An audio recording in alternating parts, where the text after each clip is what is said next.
nào quay đi quay nè tao còn bình hết À, cho người ông người bà lên truyền hình hết à? cho các bạn lên truyền hình hết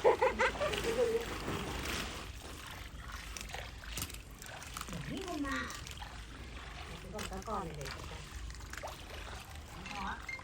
đấy mẹ nó bây giờ chả thèm nghe đứa đéo đâu cả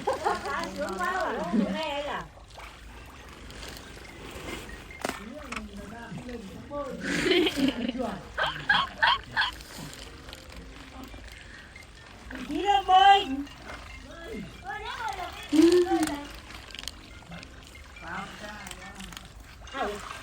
quá được một tay đầu lắm